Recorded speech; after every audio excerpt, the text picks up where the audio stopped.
again this morning with thousands of social media users linking the twin murders by a policeman to President Duterte's alleged leniency with cops.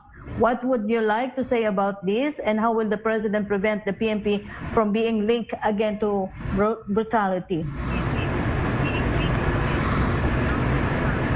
Nasagot ko na po yan. Yung patayan na yan, wala pong kinalaman sa katungkulan ng pulis bilang isang pulis. No? Ito po ay isang ordinaryong krimen na iimbestigahan, lilitisin at paparusahan po ang mga nagkakasala. Question from Joseph Morong of GMA7. Can you give us an update Yung House on the Duterte naman po, alam naman natin kung sino nasa likod niya. No?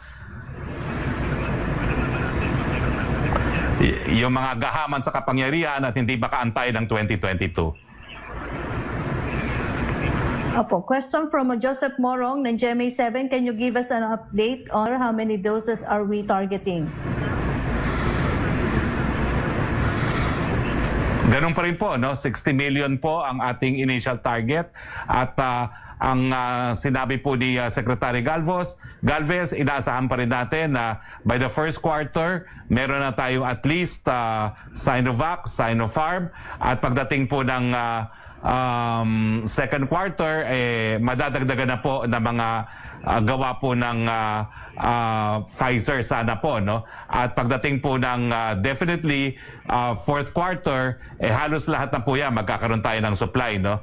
Basta ang ating tinututukan po, Sinovac, AstraZeneca, yung Pfizer, yung Gamaleya, at nakalimutan ko ano pa yung panglima.